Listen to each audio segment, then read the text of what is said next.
Me da mucho gusto estar hoy con ustedes y vamos a platicar de varios temas. Vamos a hablar de los residuos, vamos a hablar de cuál es la situación en México y también nos vamos a enfocar un poco en los plásticos, ¿no? Que es uno de los temas clave que estamos viviendo ahorita. Seguramente ustedes, al igual que muchas personas, están preocupados por el calentamiento global, están preocupados por la falta de agua, por la pérdida de biodiversidad. Y hay problemas que tienen mucho que ver con la forma en que vivimos diariamente. Ustedes son estudiantes y seguramente en la secundaria o en el bachillerato aprendieron el principio de conservación de la masa.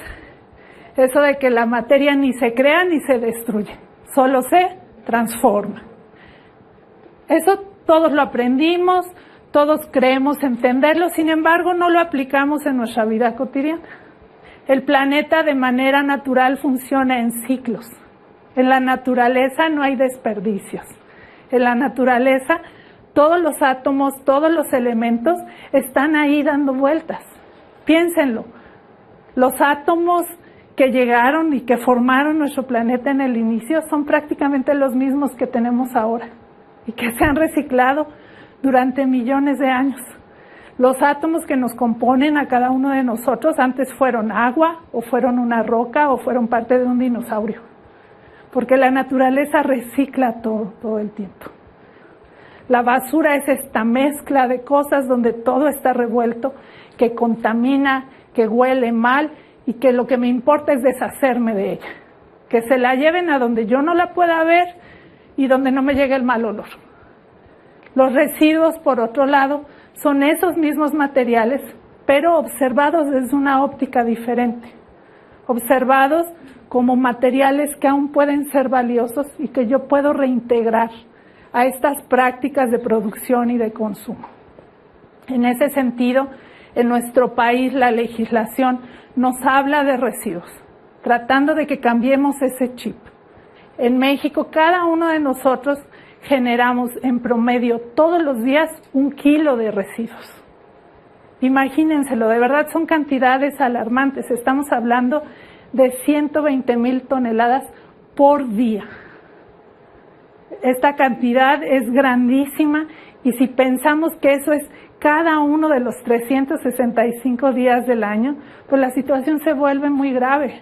A lo largo de nuestra vida, cada uno de nosotros va a generar unas 50 toneladas de residuos. Tenemos problemas además no solo porque generamos mucho, sino porque todavía no logramos manejarlo adecuadamente todo. Todos ustedes seguramente viven en un entorno urbano, o la mayoría de ustedes, donde estamos acostumbrados a contar con un servicio de recolección, ¿no? ¿Qué pasa? Pues que esta no es la realidad de todos los mexicanos y mexicanas.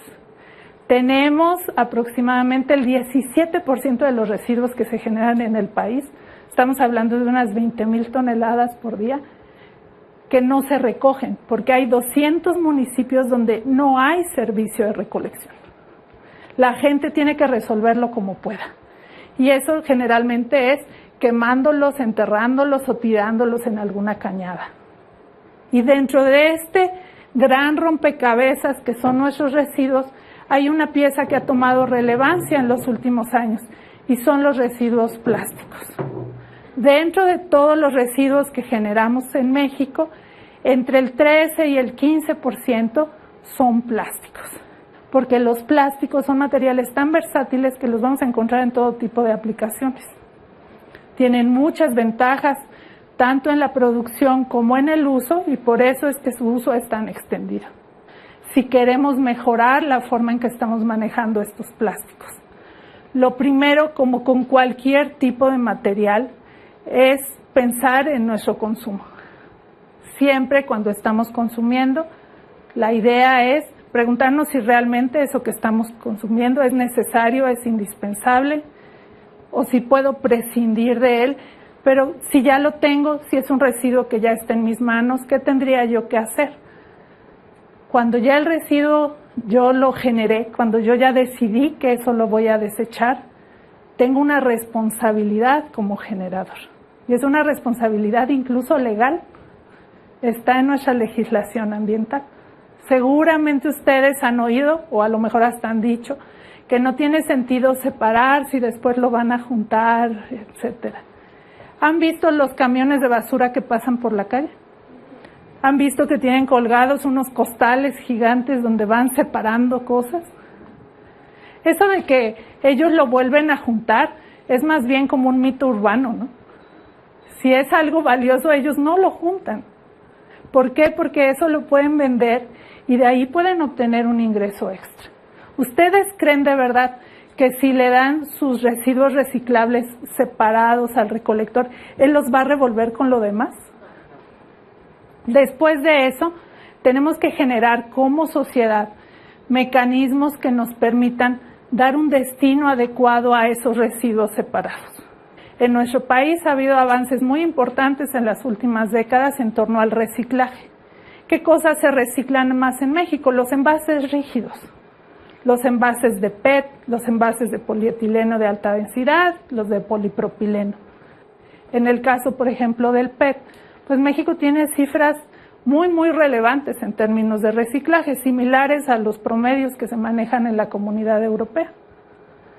Esto es resultado de un esfuerzo de muchísimos años, donde se ha trabajado a partir de la conformación de asociaciones por parte de la industria y también con la idea de generar toda esta infraestructura y cadenas de valor para que el acopio sea posible.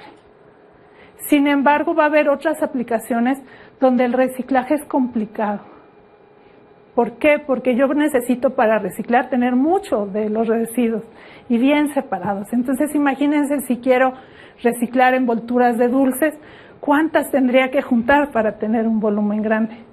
Ahí tenemos que empezar a ver otras opciones. Y en nuestro país poco a poco también empiezan a surgir otras alternativas para estas aplicaciones para las cuales el reciclaje tradicional o mecánico no es tan viable en este momento.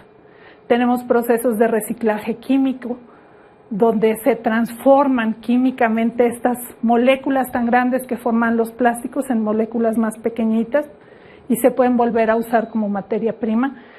Y también se está desarrollando la valorización energética. Tenemos entonces distintas alternativas, pero todo parte de la posibilidad en que todos los sectores podamos colaborar. Ninguno de nosotros puede resolver el problema por sí mismo, pero sí tiene que ser partícipe de las soluciones y de ser consumidores y ciudadanos exigentes, que pidamos a nuestras autoridades, pidamos a las empresas que fabrican los productos que consumimos, que nos den información, que nos ayuden también a encontrar mecanismos para mejorar la forma en que estamos manejando nuestros residuos. Muchas gracias. Ahora, no sé si alguno de ustedes tiene alguna pregunta. Entonces, ¿cómo puedes llegar a manejar esa frustración de que sí estoy haciendo lo que puedo, pero no estoy haciendo lo suficiente? Yo creo que aquí es importante entender que cada uno tenemos nuestro radio de acción, ¿no? Y nuestro radio de acción es nuestro trabajo, nuestra escuela, nuestra familia. Y tenemos que empezar a hacer las cosas primero para enseñar que es viable y que es posible. Si yo separo y lo hago normalmente y doy un manejo adecuado, las personas a mi alrededor pueden observarlo y pueden ver que realmente hay formas de hacerlo. Algo muy importante en estas cosas es ir formando estos círculos o núcleos con personas que compartan las ideas que nosotros tenemos. ¿Cree que de la película de ciencia ficción llamada Wall-E pueda volverse a la cruda realidad que ella marca, en la que ya los humanos ya no habitan por tanto consumo de basura que hay, que a lo mejor dirán, mejor vayámonos a otro planeta? Yo espero que no. Yo todavía tengo ganas de vivir y de que mis hijas vivan muchos años todavía en este planeta. Creo que esa película, como muchas otras, nos plantea un escenario muy catastrófico. Pero creo que aunque los problemas parecen de verdad a veces muy grandes, estamos a tiempo de hacer cosas. Sin embargo, es muy importante que no lo pensemos mucho. Esto de que necesitamos 20 años de negociaciones para generar algo, ya no funciona, ¿no? Yo soy de la zona de Ecatepec, en el Estado de México, y bien sabemos que es una zona pues un poco y un tanto marginada, y desgraciadamente considero que hay un cierto privilegio en otras zonas que en esa localidad no contamos por cuestiones económicas, por cuestiones culturales, de educación inclusive, ¿no? Y muchas problemáticas sociales que hay ahí. Entonces, ¿qué tan de acuerdo está en este punto en que sí es un privilegio el poder reciclar en estas zonas?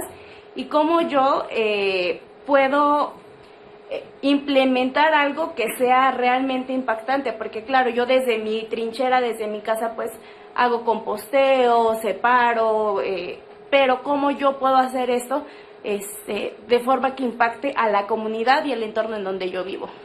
Sí, es una muy buena pregunta, porque efectivamente pareciera que a veces, dependiendo de nuestro código postal, tenemos mayores o menores oportunidades de hacer cosas por el ambiente o de involucrarnos en iniciativas. Y es real, ¿no? O sea, es real, las opciones que tiene alguien que viva en la colonia Roma son muy diferentes a los que vivimos en los municipios del Estado de México, y no se diga si nos vamos yendo hacia afuera, porque finalmente nosotros estamos dentro de la zona urbana. ¿Cómo puedo yo empezar a impactar? Pues lo primero, ya lo estás haciendo, tienes tu composta, separas y demás, pues tratando de ir hacia crecer eso y vinculándote seguramente en tu colonia, en tu comunidad, en los grupos con los que te vinculas ahí. Puede haber personas que estén interesadas en el tema. Pues hay que tratar de ir jalando, no hay de otra, ¿no?